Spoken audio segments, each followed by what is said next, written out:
Bonjour et bienvenue. Aujourd'hui, je voudrais vous présenter par l'intermédiaire de cette petite vidéo le prochain cycle de vidéo lecture qui va commencer sur cette chaîne dans quelques jours, le dimanche 1er décembre, et qui ira jusqu'au mardi 24 décembre, soit chaque jour, pendant 24 jours, un conte que vous retrouverez sur cette chaîne YouTube ainsi que sur Facebook où je les posterai. Évidemment, ça ressemble beaucoup à un calendrier de l'Avent et c'est le titre que j'ai donné à ce cycle, calendrier de l'Avent des contes. Ce sera le 4e que je fais et j'ai pris beaucoup de plaisir à réaliser les 3 premiers. C'est pourquoi je continue puisque visiblement vous avez eu vous aussi plaisir à les écouter. Alors, les 3 premiers cycles, ça fait que ça totalise actuellement 72 contes, 3 x 24, qui sont disponibles sur la chaîne soit sous forme de playlist, soit, et ça c'est une chose que j'aime beaucoup, sous forme de podcast également, parce que très souvent on n'a pas forcément le temps de se mettre devant un écran et de rester disponible le temps d'une vidéo.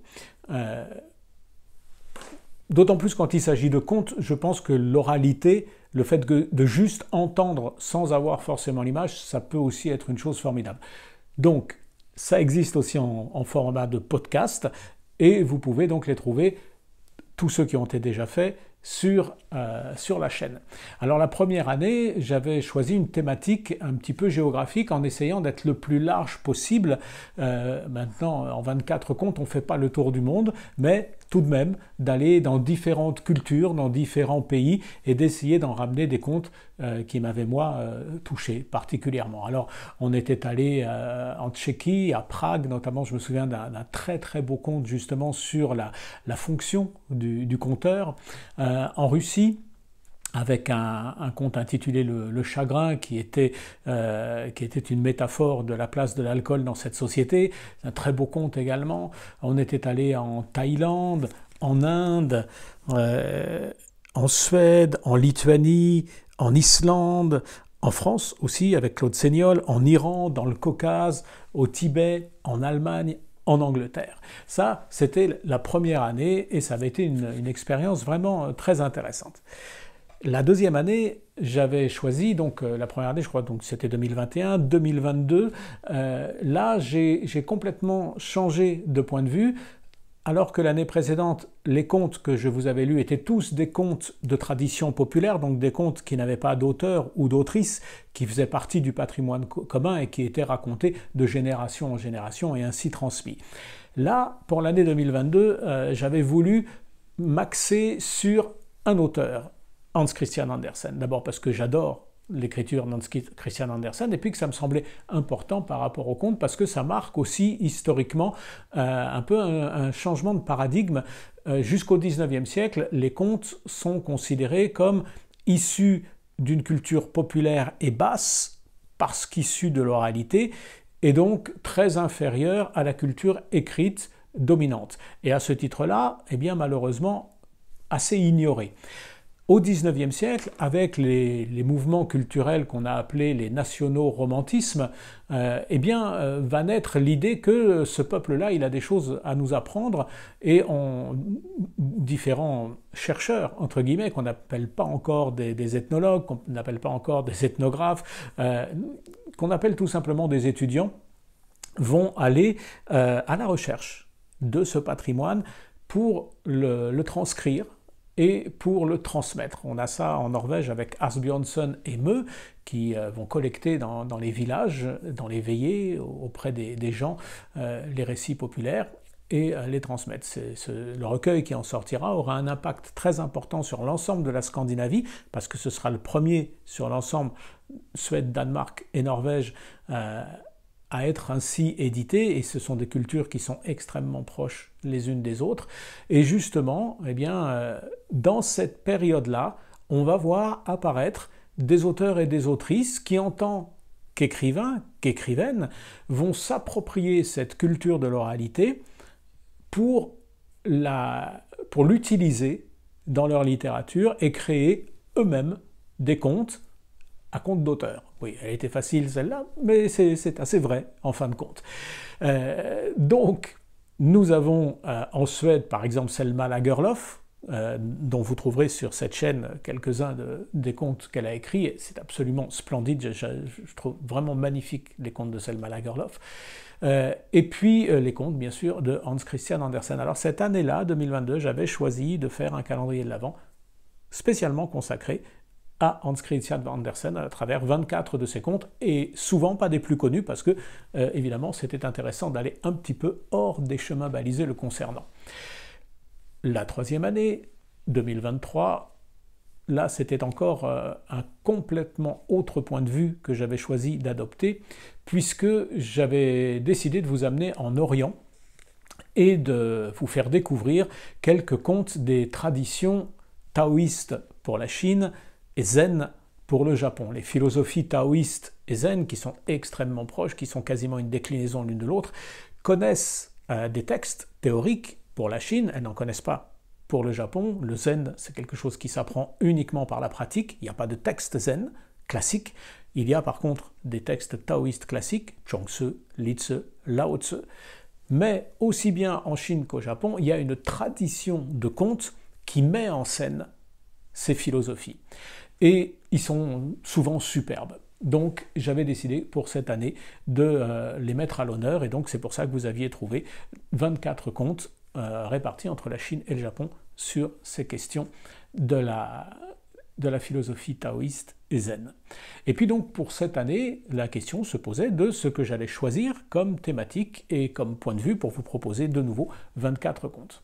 Alors, en repensant à tous ces contes-là que je viens de vous mentionner, il m'est apparu une chose, c'est que, au-delà de leur diversité, ils ont tous un point commun très important, c'est qu'ils sont tous issus de cultures urbaines, sédentaires et techniques. Ça, c'est assez important, parce que ça représente évidemment l'immense majorité de la population du monde, ces sociétés civilisées, construite autour de l'écriture, des techniques, de la technologie et de l'expansivité, c'est-à-dire en fait des groupes humains de plus en plus grands qui dominent l'espace. Ça, c'est leur point commun, et justement par rapport à ce point commun, eh bien, il y a un angle mort que peut-être il était bon d'éclairer, qui est celui de l'autre frange de la population, celle qu'on appelle les peuples premiers. Les peuples premiers représentent un habitant sur 15 de cette planète, soit 500 millions de personnes sur 8 milliards d'habitants. Alors 500 millions, c'est beaucoup. Sur 8 milliards, ça l'est pas, c'est assez peu. Leur particularité, c'est d'être des petits groupes, des petites structures humaines. Ce ne sont pas, comme je le disais à l'instant, d'immenses communautés qui se répartissent sur des pays entiers, sur des continents. Ce sont des petites structures de 1000, 2000, 30, 40 000, 50 000 représentants disséminés sur un vaste territoire, très souvent dans des lieux où la densité de population n'excède pas 1 à 2 habitants au kilomètre carré, et donc des gens qui ont un rapport au monde radicalement différent du nôtre. Nous, notre rapport au monde, vous et moi, c'est d'habiter dans des villes ou dans des villages, dans des maisons de pierre, de bois, de terre, dans des immeubles, avec des rues, avec des véhicules, avec des aliments qu'on va acheter, avec des vêtements qu'on va acheter, toute cette vie qui est la nôtre, qui est complètement habituelle, avec des lois qui sont écrites, avec un mode de communication aussi bien législatif qu'économique que culturel, qui passe par le langage écrit. Tout ça, c'est notre quotidien. Eh bien, les peuples premiers, eux, c'est un rapport complètement inverse au monde. Et alors, évidemment, les ethnologues se sont très tôt intéressés à ces peuples, enfin très tôt encore que ça commence vraiment à l'intérêt scientifique pour les peuples premiers commence lui aussi au XIXe siècle, un peu comme en Occident, l'intérêt pour la culture du conte va arriver.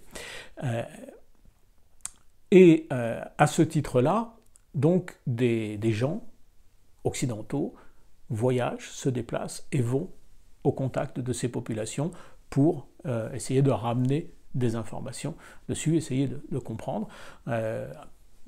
Plein plein d'écoles qui se succèdent. Et puis, il y a le travail dans les années 50 de Claude Lévi-Strauss, Triste Tropique, qui va être un peu une révolution dans ce monde-là et qui va apporter une nouvelle façon de travailler les questions de la différence vis-à-vis de ces populations dites des peuples premiers. Un élève de Claude Lévi-Strauss, dont Lévi-Strauss supervisait sa thèse de doctorat, c'est Philippe Descola. Et justement, Philippe Descola, lui, il s'est questionné sur ce qui m'intéresse là pour ce nouveau cycle, cette différence paradigmatique de rapport au monde. Lui, quand il va à l'intérieur de sa thèse de doctorat, il va faire son terrain. Donc en fait, il va sur place, auprès d'une tribu, faire de l'observation. Et ça se passe chez les Indiens Achuar d'Amazonie, entre le Pérou et l'Équateur, sur la ligne frontière. Et l'intitulé de sa recherche, c'est « Le rapport du peuple Achuar à la nature ». Voilà, il le formule ainsi. Et ça va être le point de bascule de toute sa carrière.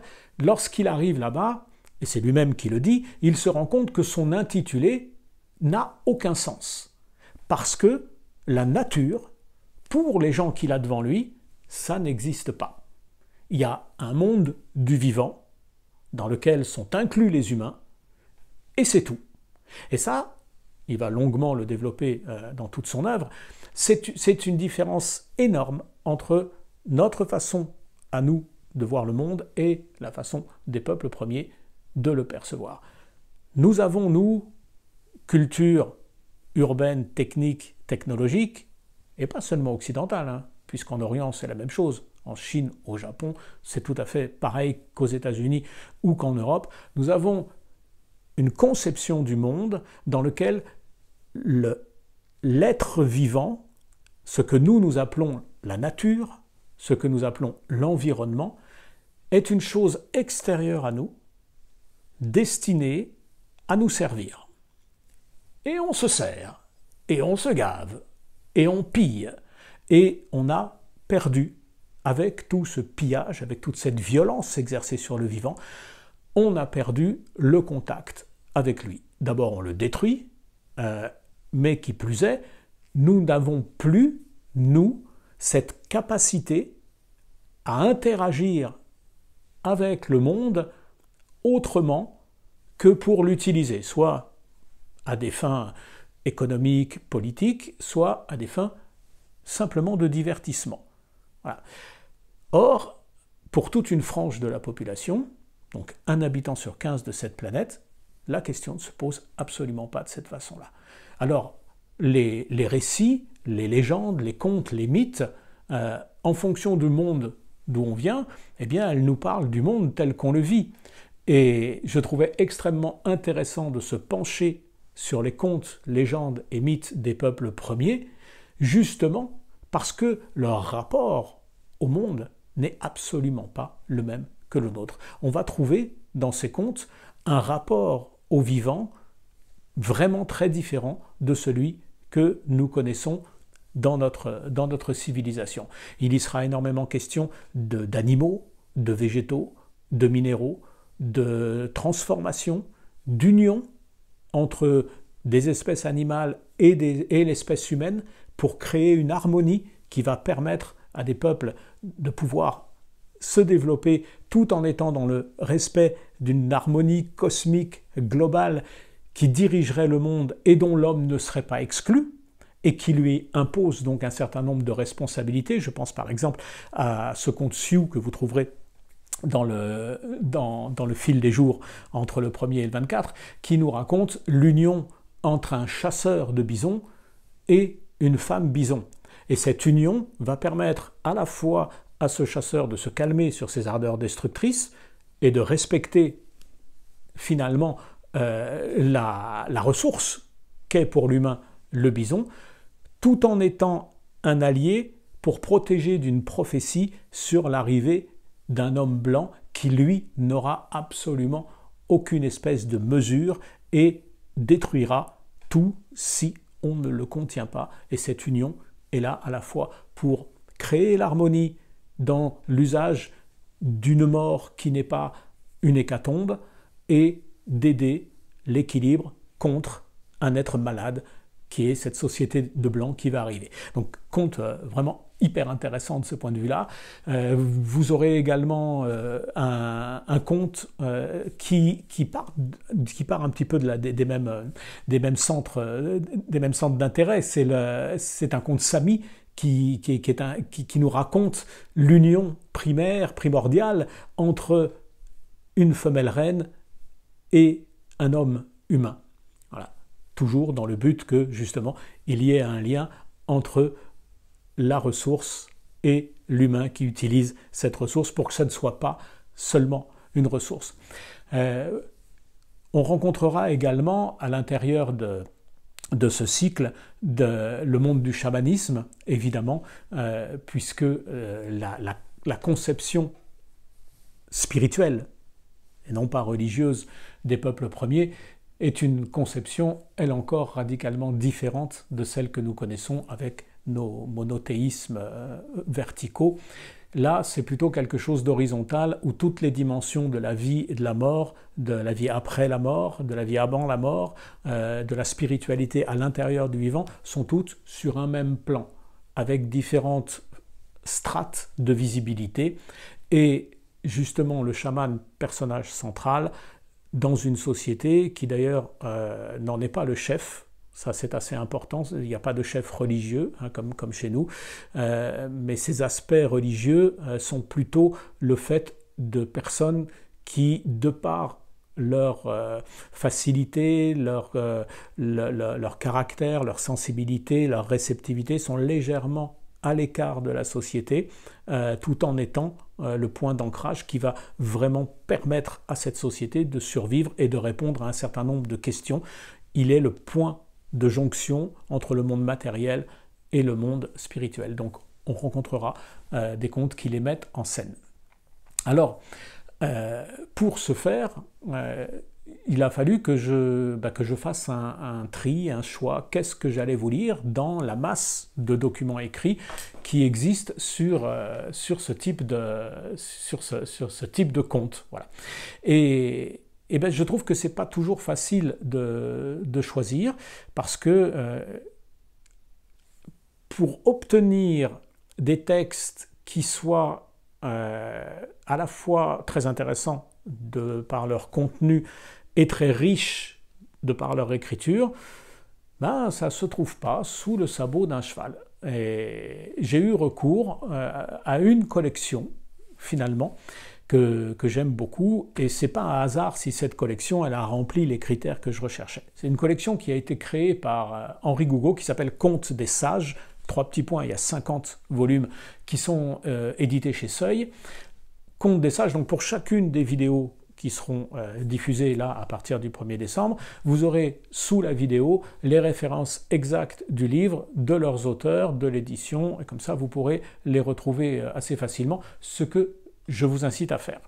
Donc, pourquoi je suis allé vers cette collection-là parce qu'en fait, elle correspondait donc à ce que j'avais envie de partager avec vous, c'est-à-dire en fait quelque chose à la fois de très respectueux de la parole des peuples premiers et aussi quelque chose qui tire le conte vers le haut, c'est-à-dire qui n'essaye pas, dans la façon de le raconter, finalement de nous montrer des peuplades infantiles. Non, là c'est l'inverse. C'est vraiment que dans ces contes, il y a une dimension souvent métaphysique qui est extrêmement forte, belle, puissante, porteuse de sens.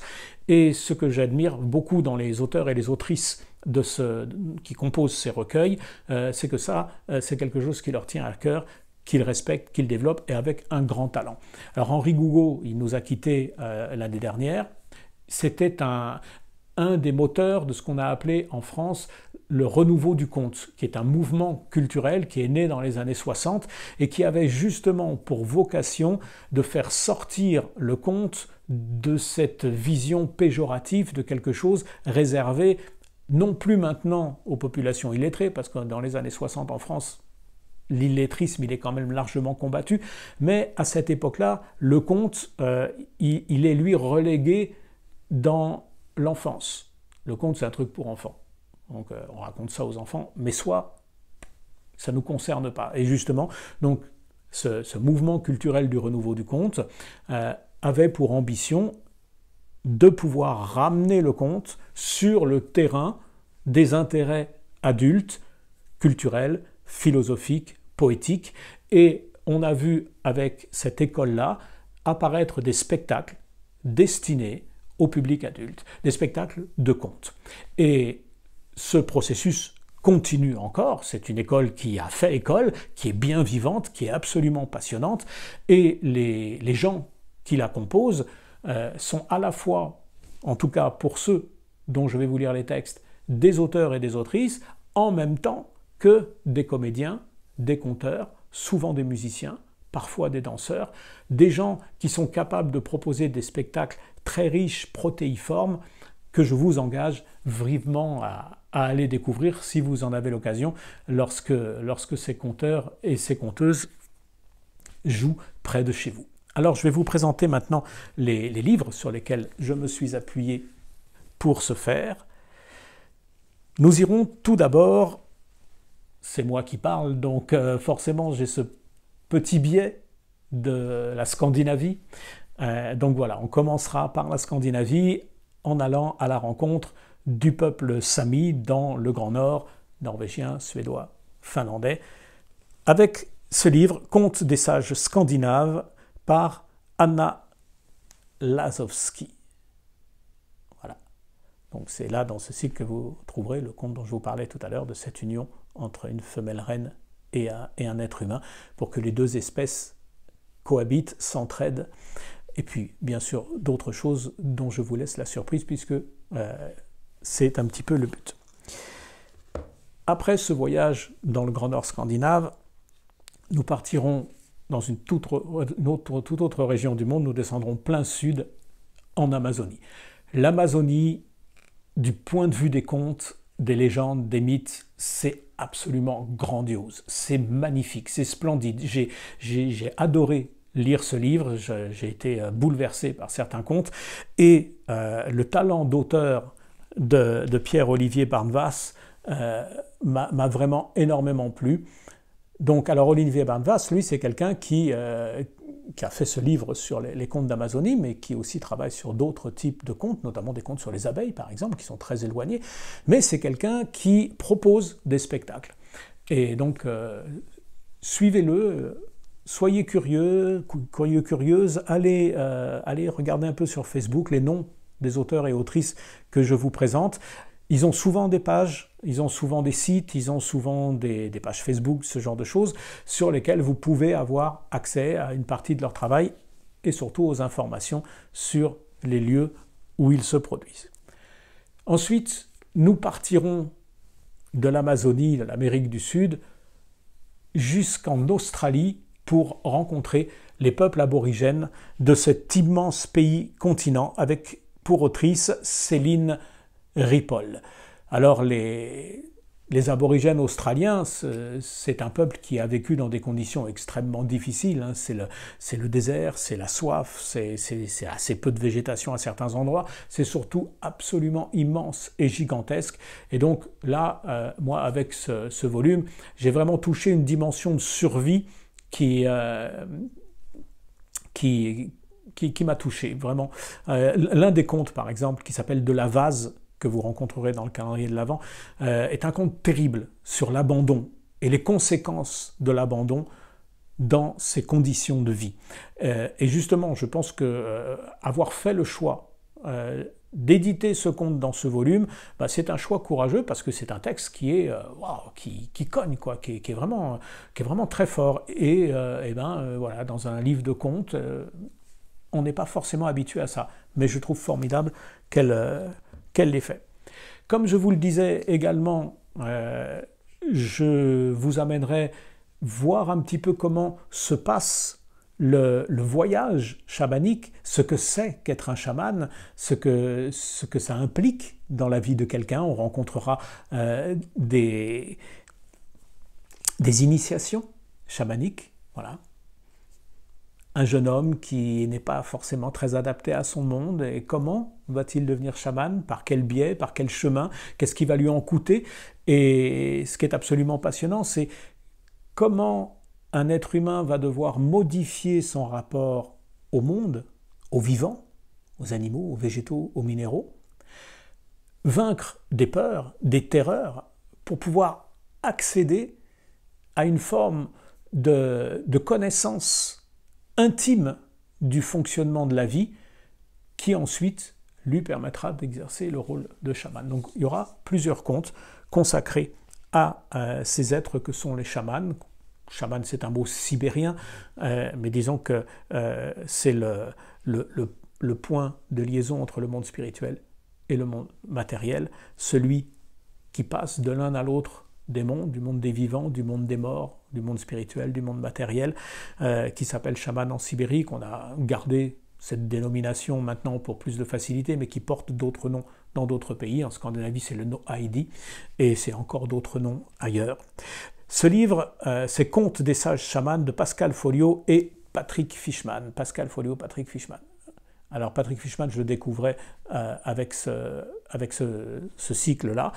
Par contre, Pascal Folliot, je le connaissais du cycle précédent, puisque Pascal Folliot, c'est un spécialiste des contes taoïstes. Il a écrit le recueil Contes des sages taoïstes dans cette même collection, dont vous retrouverez des lectures et les références dans le calendrier de l'Avent 2023 en allant sur le site, voilà, faire cette petite recherche. C'est quelqu'un d'absolument formidable. Je vous parlais tout à l'heure de ces personnes qui sont capables de faire des spectacles multifacettes et très vivants. Ben voilà, Pascal Folliot, il fait partie de ces gens-là. Il est même, je crois, à l'origine d'un festival de contes qu'il dirige et qu'il anime. Donc lui aussi, si vous avez l'occasion d'aller découvrir son travail, n'hésitez surtout pas. Puis, nous partirons aux États-Unis, dans les grandes plaines qu'occupaient les Indiens, avec toujours Pascal Folliot et toujours Patrick Fishman, pour ce livre « Contes des sages peau-rouge ». Voilà, donc je vous en ai un petit peu spoilé l'un d'entre eux tout à l'heure. Et enfin, nous terminerons ce cycle, donc le mardi 24 décembre, par un conte qui est un conte aborigène d'Australie, que j'ai gardé pour la fin parce que voilà, personnellement, c'est un des contes qui m'a le plus touché. C'est difficile, je ne vais pas faire une hiérarchie entre les contes, mais on a chacun des cordes sensibles qui vibrent plus ou moins sur différentes choses, et celui-là, eh bien, je l'aime vraiment particulièrement. Alors, j'ai décidé que ce serait celui qui clôturerait le cycle, et il est issu du livre Contes des sages gardiens de la mer, cette fois, donc on n'est pas dans une dimension géographique, par Patrick Fishman et Anna Lazowski. Anna Lazowski que vous avez rencontrée au tout début du cycle pour les contes Sami. Voilà, Contes des sages gardiens de la mer. Voilà, vous avez aussi, alors voilà, donc je ne vous en lirai qu'un sur tout ce volume, donc n'hésitez pas à vous le procurer pour découvrir tous les autres.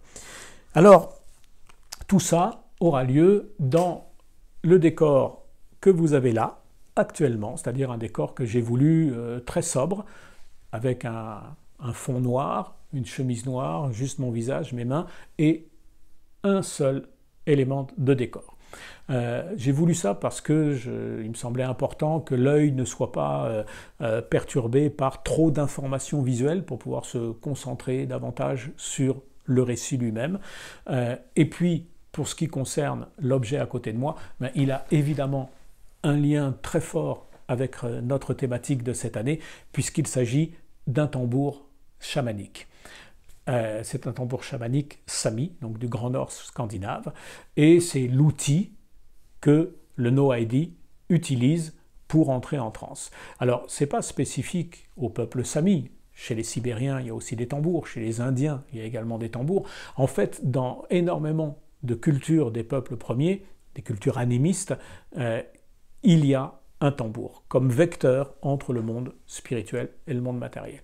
Si on décline un peu plus largement, on se rend compte aussi que dans le cadre religieux des sociétés que nous connaissons, des sociétés monothéistes, la musique a également une énorme part. Les chants religieux, dans l'église chrétienne ou dans l'église protestante, sont omniprésents. Pourquoi, peut-on se demander, y a-t-il ce lien si privilégié entre le son, puisque un tambour c'est fait pour émettre du son, la voix, la musique. En fait, c'est assez simple, c'est que de toutes les créations humaines, de tout ce que nous autres humains pouvons fabriquer, la seule et unique chose qui ne soit pas matérielle, c'est la musique. Voilà. On la fabrique avec des outils matériels, mais sa production, l'œuvre elle-même, est une œuvre insaisissable, immatériel comme l'est le monde spirituel. C'est pour ça que de tout temps, les humains ont choisi la musique comme premier religar, religion reliée au monde spirituel. Et donc, en ce qui concerne la culture sami, les tambours sont à la fois donc, destinés à aider le chaman à entrer en transe. Dans toutes les cultures chamaniques, le chaman se plonge dans un état de transe, soit en prenant diverses drogues, soit de l'ayahuasca en Amazonie, soit de la cendre et du lichen en pays Sapmi, soit d'autres choses encore, du peyote ou d'autres substances. Mais disons qu'une substance d'origine naturelle, toujours, parce que ça c'est très important, on va entrer dans un lien intime avec le monde du vivant, par l'ingestion d'une partie de ce monde de vivant. Elle est là, la démarche. Donc là, aidé par le son qui provoque lui aussi, qui aide à créer un état de transe, le chaman souvent tombe, est pris de convulsions, et alors à ce moment-là, il part dans un voyage mental, qu'on a d'ailleurs pu comparer dans les études modernes avec ce que Freud a pu expliquer de l'interprétation des rêves et de leur structure, Carl Jung également. Eh bien, la structure du voyage chamanique, elle n'est pas éloignée du tout. Et la symbolique non plus, elle n'est pas éloignée. Donc ça a quand même des fois du sens, puisque la plus simple façon de se dire que ça a du sens, c'est que si ça n'en avait pas, et que si ça n'était pas efficace sur les populations qui les pratiquent, eh bien, d'une manière très pragmatique, elles les auraient abandonnées depuis longtemps. Or, ça fait des millénaires que ces pratiques continuent d'être usitées. Le tambour, donc, a cette fonction-là, et il a aussi, dans certains cas, une fonction de mémoire du clan, de mémoire de la famille. Ce que je vous disais tout à l'heure que les peuples premiers n'ont pas, ou très peu, d'écriture pour leur langue, ce sont des peuples de l'oralité. La plupart des peuples premiers qui ont une écriture, c'est une écriture qui s'est structurée assez récemment et la plupart du temps dans un but politique, pour pouvoir défendre des droits et pour pouvoir utiliser les outils des cultures oppressives pour défendre sa liberté finalement, son droit à vivre. Voilà. Donc, mais par contre, si ce sont des peuples qui à l'origine n'ont pas d'écriture, ce sont souvent des peuples qui ont, pas une écriture grammaticale, ce sont des peuples qui ont une écriture pictogrammatique. On va le voir chez les aborigènes d'Australie qui peignaient sur les pierres. On peignait aussi, on faisait des motifs sur le sable, mais tout ça, ça disparaît. De la peinture sur du bois, de la sculpture, de signes et sur les tambours. Et donc le tambour qui est ici, à côté de nous, qui nous accompagnera pendant toute la durée de ces 24 jours, il exprime à la fois la mémoire d'un clan et aussi une vision du monde qui est finalement celle dont je vous parle depuis le début de cette vidéo. Alors c'est un cadeau qui m'a été fait, ce tambour. Évidemment, ça n'est pas un tambour original. Les tambours originaux, c'est une copie. Les tambours originaux, il n'y en a plus qu'une trentaine de tambours sami, ils sont dans des musées, parce qu'en fait, entre le XVIe siècle et le XIXe siècle, les colons suédois, danois, norvégiens, protestants, ont tout fait pour détruire la culture animiste sami, et donc détruire ses outils. Quand un chaman était attrapé, la première chose qu'on faisait, c'était qu'on brûlait son tambour. Ouais. Donc il n'y en a plus, pratiquement plus. Il en reste maintenant quelques-uns. Là, je vous invite aussi à aller faire une petite recherche sur Internet, vous verrez des choses très très intéressantes sur ces questions-là. Mais bref, ici, c'est une copie qui m'a été très généreusement offerte à Karunpesakkivi, tout en haut du nord de la Finlande, et qui donc représente cette vision du monde que, avant de nous quitter, je vais vous décrire comme ça. Vous pourrez l'avoir à l'esprit pour la suite des vidéos. Alors, qu'est-ce qui représente ce tambour? Vous avez tout autour un liseré. Donc le liseré représente le monde terrestre. Voilà, le monde matériel sur lequel on habite, notre vie quotidienne. C'est pour ça que sont représentés sur ce liseré les éléments de la vie quotidienne des Samis. Donc les Samis, culturellement, vivent dans des kotas, des lavos, qui sont des tentes. C'est ce qu'on connaît sous le nom de tipi, beaucoup plus popularisé dans le monde des Indiens d'Amérique, mais c'est le même principe d'habitation, c'est une tente. Ils ont aussi d'autres formes d'habitation qui sont plus en dur pour l'hiver.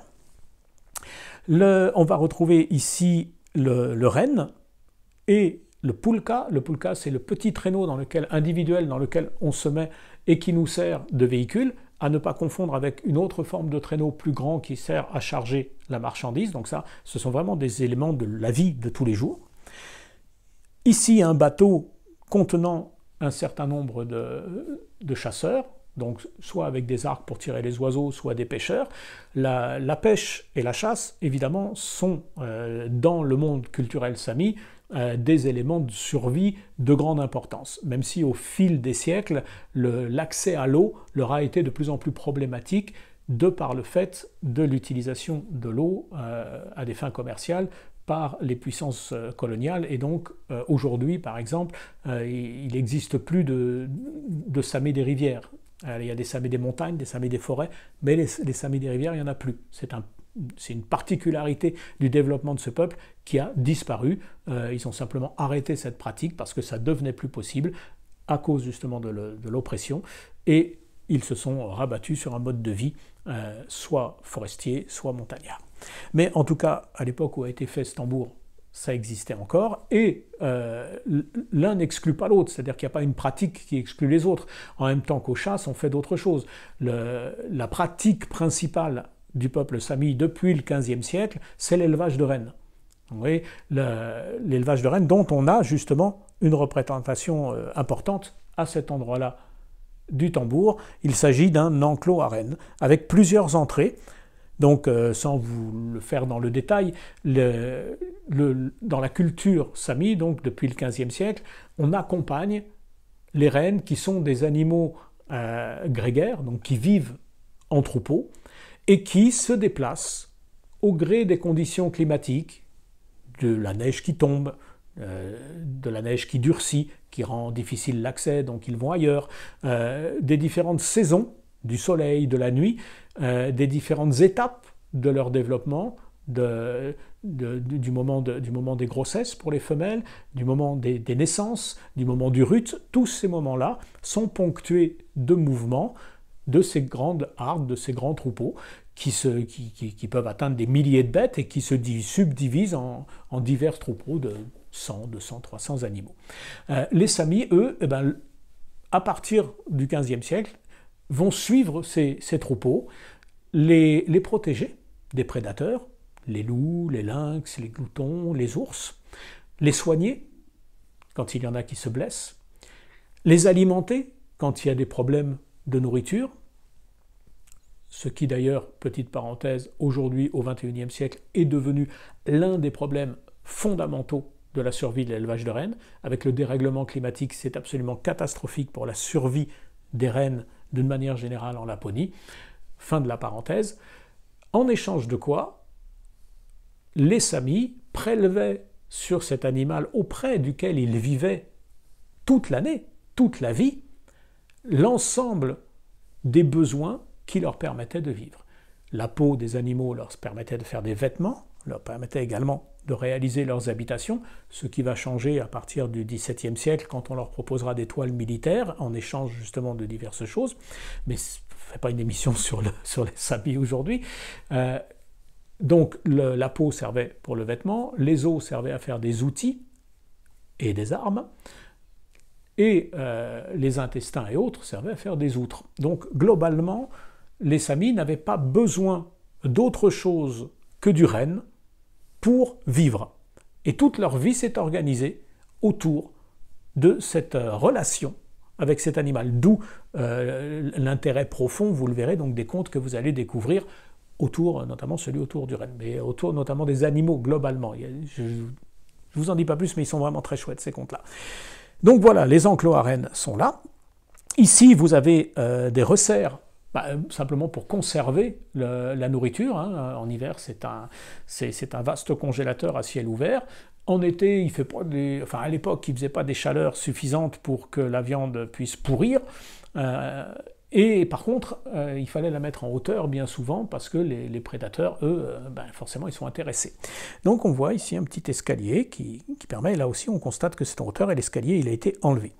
Ici c'est un hôtel justement pour pouvoir s'adresser aux déités du panthéon animiste. Ici vous avez un skieur, forcément, en Laponie, on ne vit pas sans les skis. La plus ancienne trace humaine d'un skieur, elle remonte à peu près à 4000 ans et elle a été trouvée du côté de Lillehammer en Norvège. Donc une région très au sud de la Laponie, mais quand même en Scandinavie. Ici, ce petit symbole, c'est une porte entre le monde matériel et le monde spirituel. Au-dessus, c'est une évocation des migrations d'été.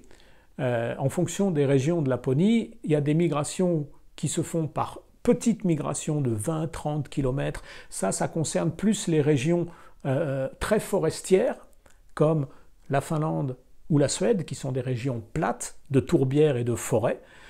Et une autre forme de migration qui est plus vaste, c'est-à-dire qu'elle n'a pas lieu tout le temps, elle a lieu à un moment précis de l'année, en été, à partir du mois de mai, jusqu'à la fin du mois d'août. Et là, on amène les bêtes sur de longues distances, entre 300 et 400 km, et on les amène sur le littoral norvégien. On leur fait quitter les grands plateaux montagneux du centre de la Laponie norvégienne, vers Karasjok, Kautokeino, et on les amène sur les parties littorales de la mer de Barents et de l'Atlantique Nord, du côté d'Alta, Honningsvåg, l'île de Magerøy. Voilà. Donc, c'est une migration qui se fait avec l'arrivée du jour permanent qui s'étale là-haut entre le mois de mai et le mois d'août. Entre le mois de mai et le mois d'août, il fait jour 24 heures sur 24. Il n'y a pas de nuit. C'est une expérience très particulière, expérience dont on va trouver l'inverse en hiver, alors de manière moins vaste dans le temps, c'est sur des périodes plus petites, parce que la nuit polaire ne dure pas 4 mois entiers là-haut, elle est plus divisée, c'est-à-dire que lorsqu'on est encore sur le territoire continental de la Scandinavie, dans les endroits les plus hauts, on va avoir pendant 3 semaines à peu près une obscurité complète. Et le reste du temps, on a 1 heure, 2 heures, 3 heures par jour. Et puis, à mesure qu'on se rapproche du printemps et de l'été, forcément, la durée de la journée se rallonge jusqu'à arriver au mois de mai à une durée permanente de soleil. Donc ça marque aussi énormément le rythme de vie des populations de ce Grand Nord. Et c'est pourquoi on va le retrouver sur le tambour. Ici, je vous en parlais tout à l'heure, il y a les kotas, les lavos qui sont les tentes, donc les habitations que l'on utilise pendant les moments de nomadisme. Et puis, pour la période hivernale, on a des habitations plus en dur qui sont soit faites de tourbes, d'armatures de bois et de tourbes comme des bulles, soit des petites maisons en bois comme celle-ci. Donc tout ça, ça représente le monde matériel, la vie de ce clan dans son quotidien. Et puis, autour, il y a un espace vide dans lequel flottent divers éléments. Flotte la neige, évidemment, la neige, on ne peut pas vivre en faisant abstraction de la neige dans les régions du Grand Nord scandinave. Des animaux, Ici un phoque, ici des oiseaux. Des animaux qui sont à la fois des animaux et à la fois des esprits animaux. C'est-à-dire que les animaux ont aussi leur chaman. Les chamans, quand ils entrent en transe, assez souvent, ils vont prendre contact avec un animal, un esprit tutélaire animal avec lequel ils sont liés de différentes manières, en suivant différents protocoles et différentes histoires de vie, et qui vont les aider à aller trouver la solution dans le monde spirituel dans lequel ils ont eux aussi accès. Donc l'animal là, dans le monde spirituel, et puis une mise en abîme, le tambour, qui est dessiné ici, le tambour dans le tambour qui est, comme je vous le disais tout à l'heure, l'outil qui permet d'entrer dans le voyage. Et dans quel voyage? Dans le voyage qui nous amène vers le monde spirituel et vers les entités qui vont nous aider par leur capacité à soigner, à guérir, à amener des solutions, à voir l'avenir, à comprendre le passé, qui vont nous aider à trouver des solutions. Ce monde spirituel, il est symbolisé ici, au centre du tambour, avec ce losange à l'intérieur duquel on voit une forme qui pourrait être peut-être un humain, mais qui peut aussi être un oiseau, qui est une forme vivante, mais qui incarne un principe d'énergie vitale. Ce n'est pas un dieu, c'est une puissance première. Elle est là, elle est exprimée de cette façon sur ce tambour, d'une manière volontairement assez floue. Sur d'autres tambours, elle est exprimée encore autrement. Et à partir d'elle partent les 4 points cardinaux sur lesquels on va retrouver, poser différentes déités. Et avec ce tambour, donc le travail du chaman, c'est de partir du monde matériel, de se faire aider par les êtres intermédiaires, pour aller dans le monde spirituel, quérir les solutions aux problèmes que le peuple a besoin de régler, que le clan a besoin de régler. Donc on a là, dans ce tambour, résumé de manière pictogrammatique le rapport au monde d'un clan Sami au XIXe siècle. Voilà, donc ce tambour nous accompagnera pour toute la durée de ce cycle, qui donc, je vous le rappelle, commence dimanche 1er décembre, termine mardi 24 décembre, et chaque jour, je vous donne rendez-vous pour un conte issu des légendes, mythes et traditions des peuples premiers à travers le monde. À très bientôt, à dimanche.